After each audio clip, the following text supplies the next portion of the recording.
Numa altura em que tanto se fala de orgulho e em que esse orgulho custa mais de 100 mil euros aos cofres do Estado, o Europride, com a conivência de Carlos Moedas, esse dinheiro foi atribuído para o Europride, a Rita Matias veio ao Parlamento falar de um orgulho que nos une a todos, que é o orgulho português e que custa cada vez menos dinheiro ao Estado português porque ele despreza cada vez mais a cultura portuguesa. E, portanto, vamos ouvir esta intervenção que eu acho que é muito boa e fazer uns breves comentários. Quando levou o nosso país para eleições, pediu uma maioria maior, mas lá no fundo sonhava com um declínio eleitoral do Chega, declínio esse que, como pode ver, não aconteceu. Aliás, o Chega não só é a segunda força política nesta casa, como levámos o Partido Socialista para o lugar da irrelevância política aqui nesta casa. E se nós temos tudo isto, se nós temos a maior maioria de direita da última década, é graças sobretudo aos jovens portugueses. E neste sentido, deixe-me dizer-lhe que é preocupante perceber que já dá este voto por garantido. Os jovens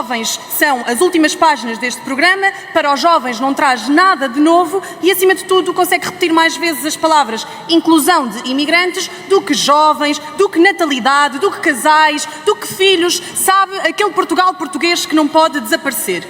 Hoje, milhares de portugueses e de jovens começam os seus exames nacionais, que vão ser a sua prova de ingresso para o ensino superior. Mas não sabem com que propinas vão poder contar, sobretudo quando vem uma nova secretária de Estado dizer que as propinas em Portugal são baixíssimas. Não são, e os jovens portugueses sentem isso na pele, portanto não deixe essa resposta para depois, diga agora se vai ou não descongelar as propinas do ensino superior.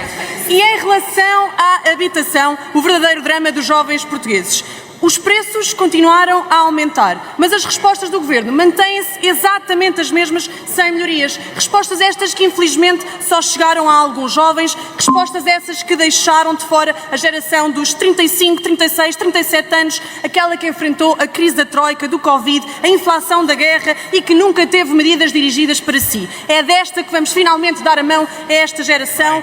Por fim, os meus últimos segundos para o combate cultural, aquele que o Sr. Primeiro-Ministro tenta fingir que não acontece, mas que nós já vimos aqui, daquela extrema-esquerda que gosta de legalizar partidos, daquela extrema-esquerda que ocupa-se da cultura, das escolas, das universidades, para doutrinar e para manipular. Não há como ficar neutro nesta guerra. Não é só a disciplina de cidadania que precisa de revisão, são todos os currículos, são todos os institutos, são todos os coletivos, tem que ser nem mais um cêntimo para os Europrides desta vida, porque o nosso orgulho é ser português.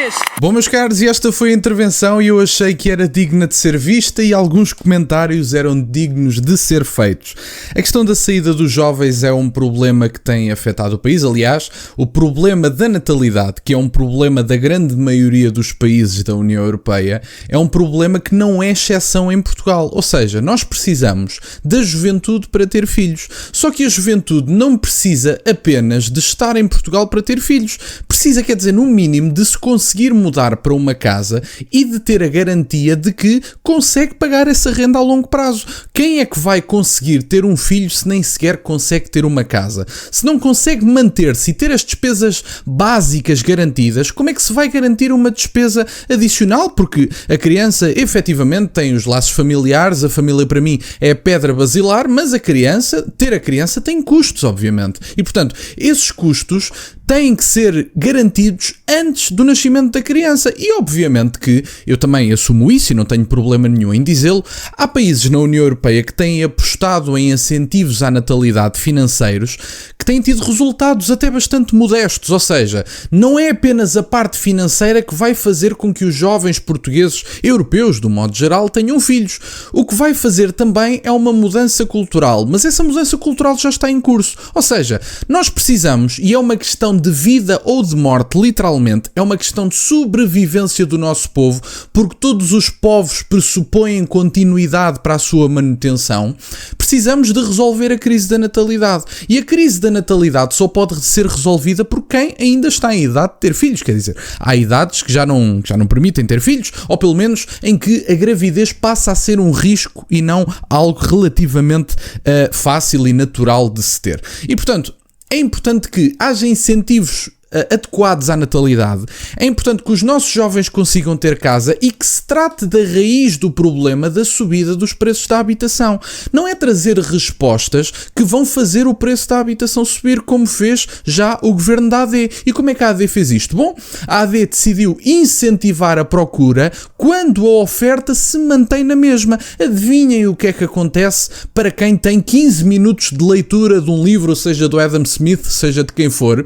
As leis do mercado são muito simples. Se há procura onde não há oferta, os preços sobem. É tão simples como isso. E, portanto, Luís Montenegro e o governo da AD incentivaram há uns tempos atrás a procura. A oferta manteve-se e, portanto, o preço subiu. E o que é que aconteceu além de tudo isso? Que é a principal raiz do problema da habitação e de outras pressões, nomeadamente em serviços públicos. Ninguém pode fingir que se no espaço de 7 anos quadruplicamos o número de imigrantes, que esse quadruplicar não vai trazer uma pressão ao mercado da habitação. A Mariana Mortágua, com toda a probabilidade, vai dizer que o problema é dos nómadas digitais. E eu não posso dizer também que isso não tem alguma influência. Toda a procura tem, obviamente, efeito naquilo que é a oferta, e a conjugação da procura e da oferta, ou pelo menos a avaliação da procura e da oferta, vai gerar um preço mais alto ou mais baixo, consoante o equilíbrio entre a procura e a oferta. E, portanto, eu admito que até possa haver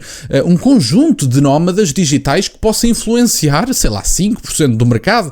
Agora, o que nós vemos é uma entrada massiva de pessoas que muitas delas nada têm a ver connosco culturalmente, que pouco ou nada descontam, até porque nós sabemos que há sensivelmente 600 mil pessoas estrangeiras a descontar em Portugal, quando temos números de que já passa de 1.500.000 estrangeiros em Portugal. Eu pergunto, não teremos nós pelo menos 1 milhão de deportações a fazer, salvo raríssimas exceções, porque estes números descrevem as pessoas que trabalham por conta de outrem, ou seja, os empresários, as pessoas que não trabalham por conta de outrem, não estarão incluídos nestes números.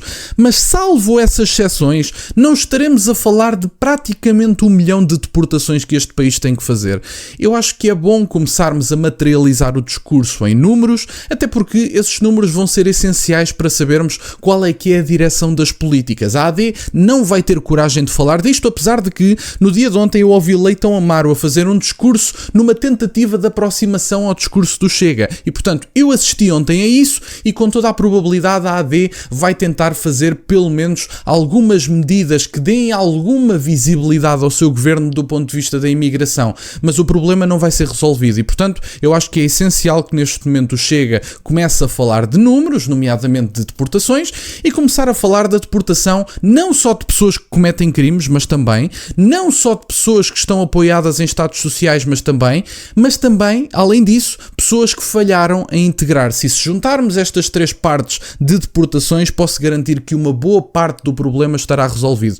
Temos que ir à lei da nacionalidade, temos que ir às autorizações de residência e aos critérios através dos quais essas autorizações de residência são atribuídos e fazer uma pequenina, também, além de tudo isto, uma pequenina alteração da lei que é muito simples. Se alguém recebe uma autorização de residência e justifica com um motivo e esse motivo cessa, a autorização de residência também tem que cessar, além da mudança da nacionalidade e, portanto, essa questão toda é muito importante. E, portanto, basicamente era isto, meus caros, que eu tinha para partilhar. A nossa juventude precisa de ser trazida de volta e à semelhança do que dizia o novo deputado do Chega, que é uma pessoa que eu conheço, o Ricardo Reis, o único reagrupamento familiar que nós precisamos verdadeiramente é de trazer a nossa juventude de volta e de ter cá os nossos jovens, todos os nossos emigrantes qualificados, do melhor que nós temos no país, não tenho dúvidas nenhumas disso, que foram procurar uma vida melhor, onde lhes oferecem melhores salários, que é uma procura totalmente legítima, mas tenho a certeza que amam o país tanto como eu e precisam de ser trazidos de volta. E, portanto, era isto, meus caros, que eu tinha para partilhar. Quero-vos agradecer imenso por estarem desse lado. Peço-vos só o gosto neste vídeo e que subscrevam o canal. Tem as minhas redes sociais, o MBA na descrição, para o caso de quererem fazer alguma doação. E nunca se esqueçam, meus caros, questionem tudo. Até à próxima.